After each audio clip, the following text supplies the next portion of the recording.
Good day, everyone. I am Micaela Raibisi Ramos, and today I will present a cutting edge concept for how future or lunar Martian habitats could be built not by shipping concrete from Earth, but by using the surface soil regolith of the Moon or Mars, combined with biological binders and waste products from astronauts. This concept is often referred to as astrocrit. We will explore how it works, why it's promising, and what are the challenges and chemical principles behind it. But before that, here are the objectives that the students must have. Understand how astrocrit is formed from regolith and biobinders, to learn the chemistry behind the hardening and strength of astrocrit, and to know the difference between the space-made astrocrit and earth cement. So, what is astrocrit?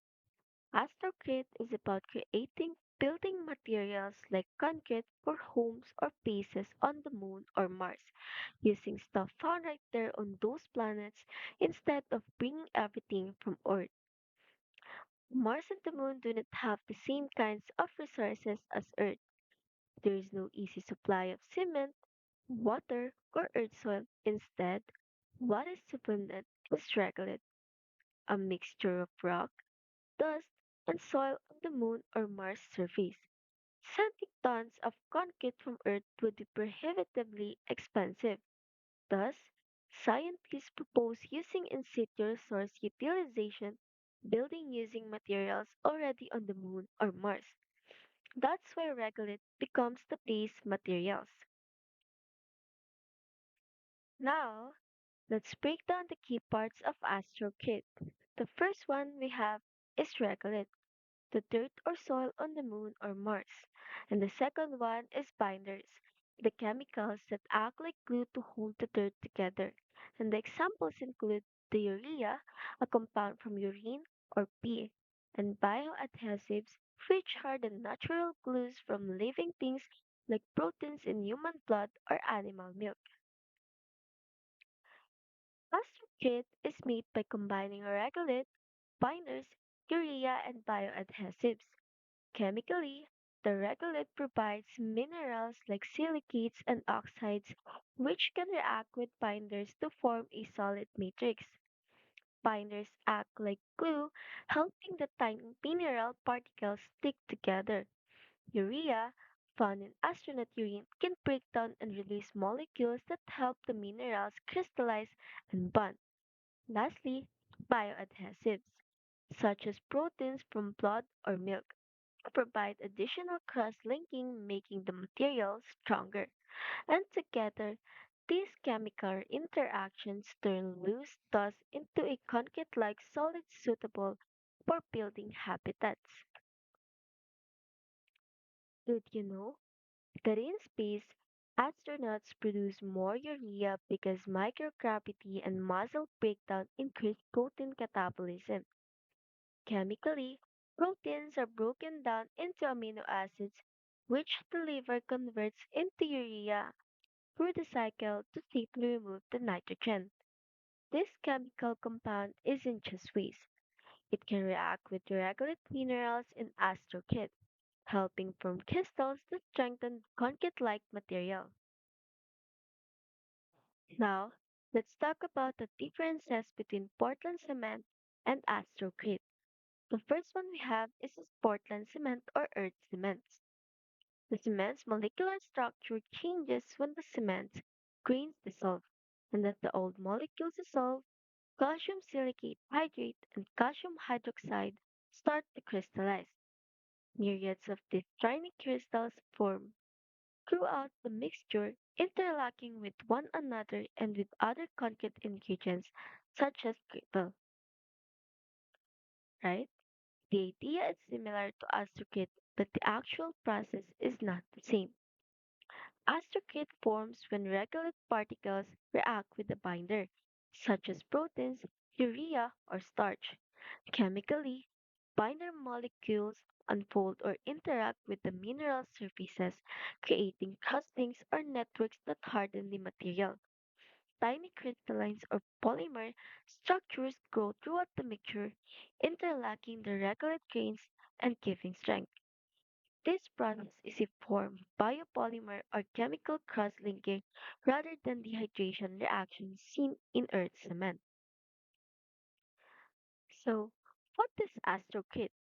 Astrocrete is a specific type of space concrete invented by scientists. It is made by mixing moon dirt with urea and sometimes bioglue.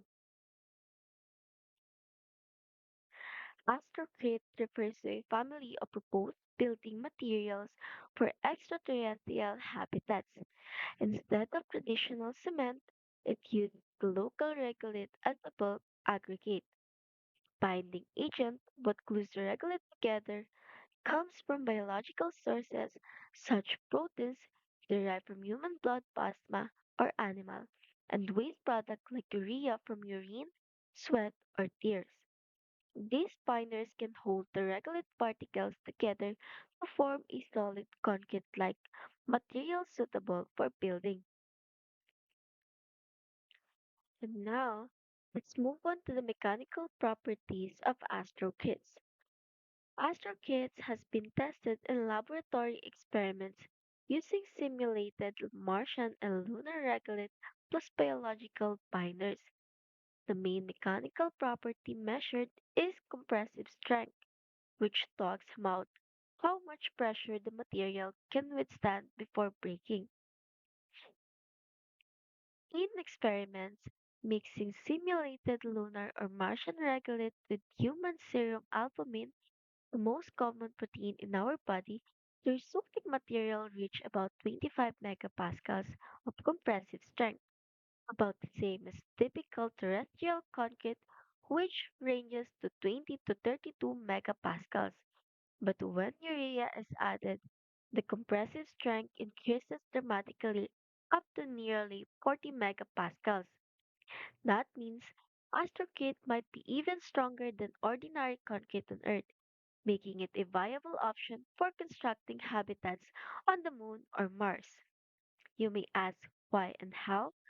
The protein binder works blood proteins can denature to form extended molecular networks that trap and bind regolith particles. And adding urea helps this process. It lightly affects protein structures or interactions to produce a denser, stronger composite. Now, to understand why astrocate works, we need to look at what's happening at the molecular level. Either human serum albumin from blood plasma is a protein. Proteins are chains of amino acids that in solution fold into complex shapes.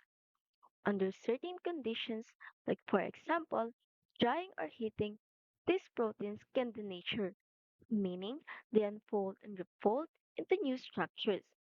In the astrocate experiments, the denatured proteins reorganize into long interlinked structures, including what scientists call beta sheets, which act like a molecular glue. These proteins networks traps and bind the regolith particles together, and adding urea further strengthens the composite. The presence of urea influences protein unfolding or interaction, enabling denser packing, stronger intermolecular bonds, and thus a more compact, mechanically robust material. Therefore, the strength of astrocate comes from a biopolymer matrix binding a mineral aggregate. So, why does it matter? Because it means we don't need water-heavy cement or complex chemical binders. The binding mechanism is biological and potentially replicable using resources already carried by humans, making it ideal for ISRU strategies on the moon or Mars. And with that, apart from biobinding approach, other methods have also been proposed to build structures on the moon or Mars using regolith. We have sulfur-based concrete, geopolymer cements, and sintered space bricks. The first one is sulfur based concrete. On bodies like the moon that have sulfur bearing minerals, sulfur can be heated above its melting point. And since no water or traditional cement is needed, this becomes a waterless concrete. The second one is geopolymer cements. Some regolith soils contain aluminosilicate minerals, and when mixed with a high pH activator, these minerals dissolve and reform as a polymeric cement-like matrix, similar to geopolymers on Earth. The third one is sintered space bricks. Another promising route is sintering, heating regolith particles until they partially melt or diffuse together, forming a solid brick without added binders. Recent studies report sintered regolith bricks reaching compressive strengths up to 45 megapascals. Comparing to this, Astrocade Comparing to this, Astrocade offers a unique advantage. It uses human-carried biological resources plus regolith, meaning less need for importing chemicals or heavy equipment. But while Astrocade is promising, there are practical challenges before it becomes a reliable construction material on the moon or Mars. Number one, limited human derived resources. The amount of protein and urea produced by astronauts is limited. Producing enough for large scale constructions may be difficult.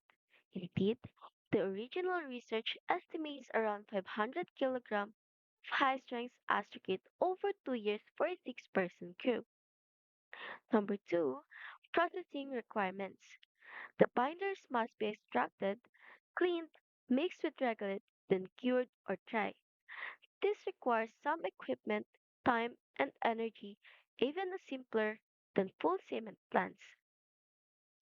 Number three is uncertain performance in real space conditions. The experiments use simulated lunar or Martian regolith, and the actual regolith might differ in composition.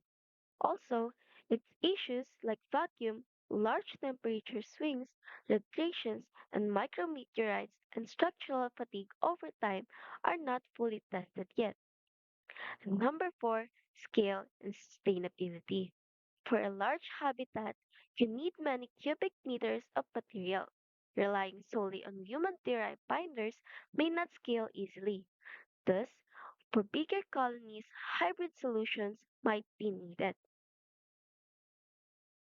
Despite the challenges, Astrocade remains a compelling option for early lunar or Martian pieces because it maximizes use of what's already available, minimizing dependence on Earth's supplied materials. Its mechanical strength is comparable to normal concrete and potentially better when optimized. It also sidesteps the need for large infrastructure like cements, plants, or water supply, which may be hard to bring or sustain in extraterrestrial environments. Looking ahead, scientists envisions using not only human proteins but possibly plant-derived proteins or other biopolymers produced on site, making the process more sustainable. Additionally, hybrid approaches could be combined biobinders with sintering geopolymer chemistry or sulfur-based methods to build larger or more durable structures. And to wrap up, Astrocade represents a fascinating innovative approach to building extraterrestrial habitats by combining what's locally available with what human colonies bring.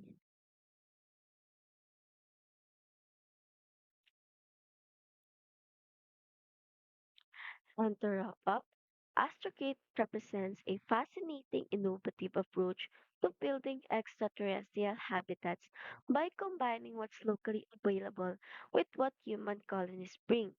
Its strength and resource efficiency make it a viable candidate. However, it's still in early research. By scaling it up, ensuring long-term durability, optimizing sustainability are important challenges. As research and technology advances, AstroKit, possibly together with hybrid methods, and might become a cornerstone in building our first moon or Mars bases.